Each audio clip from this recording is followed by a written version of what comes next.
Imagine diving into the fascinating world of mind-body where tiny change at the genetic level can ripple outward to influence everything from how we think to how we feel.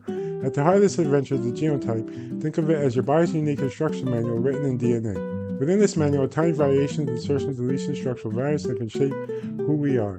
But genes don't work alone. They interact with environmental factors like prenatal development, stress, infections, and even our exposure to allergens or vaccines. This complex interplay forms what scientists call the exposome score, a snapshot of all those environmental influences laid on top of our genetic blueprint.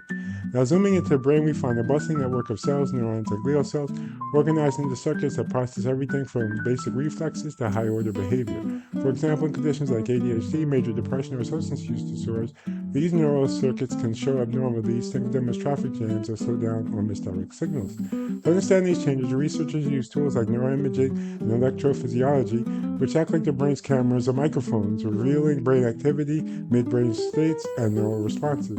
They also look at electrophysiological measures like eye movement control with anti-saccade tasks to assess sensory-motor dexterity and cognitive control.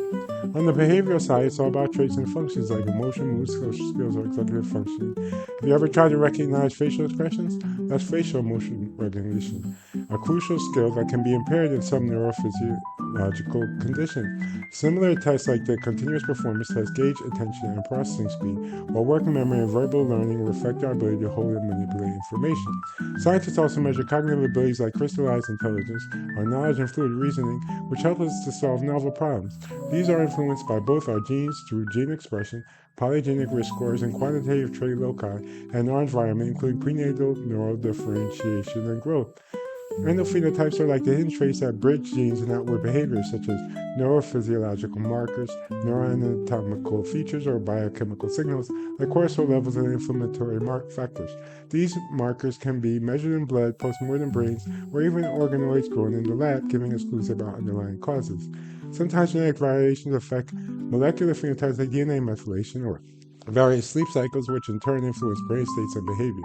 For instance, variations in the glucocorticoid receptor or cortisol levels can impact stress responses, mood, and resilience, highlighting the biological base of personality measures like neuroticism, extroversion, openness, and conscientiousness. In essence, a vibrant tapestry of molecular, cellular, neurophysiological, and behavioral data help us to better understand mental health, paving the way for personalized interventions, maybe just maybe making the journey to the depths of the mind a little more playful and a lot more enlightening.